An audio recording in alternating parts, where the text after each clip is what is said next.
been eating turnips all week long, and this was the turnip bed, the square right here, and it's completely demolished.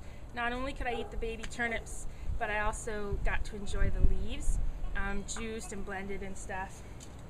And now we get to kind of till this soil back up and aerate it and get it ready to plant something new for the summer. I can't wait.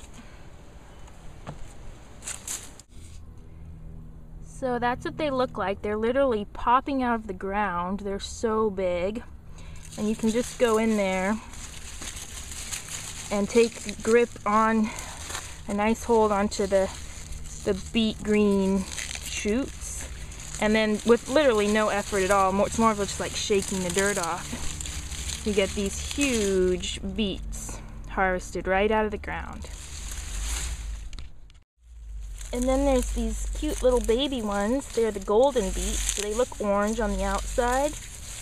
And again, they rise to the top, so you really don't have to dig to get these guys out.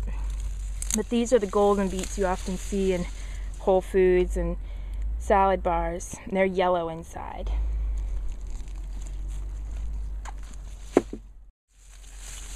And you can see when they start to get bigger, like these ones, they get this kind of eaten away look on the bottom, so you obviously want to harvest them sooner than when I'm harvesting this guy.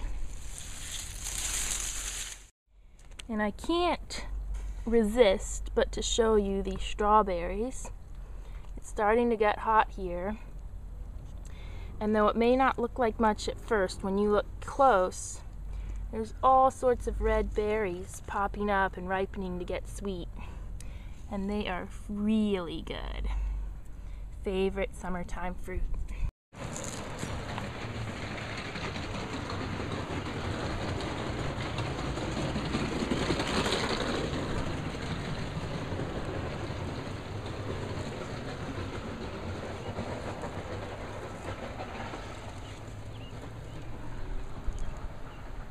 So despite the impressive size of these big beets, I've been noticing when I take them inside to cut them up that they get kind of fibrous up at the top when they get this big.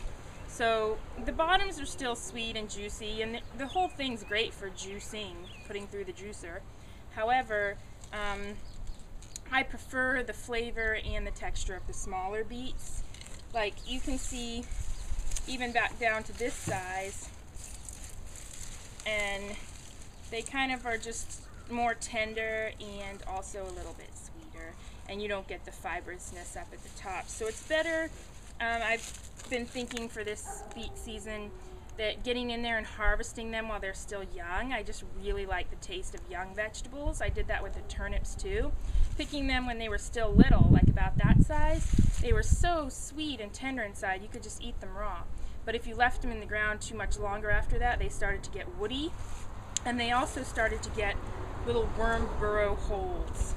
And they're not even worms, they're smaller than that. They're like tiny little weird wormy things, and those get in there once they start to get older.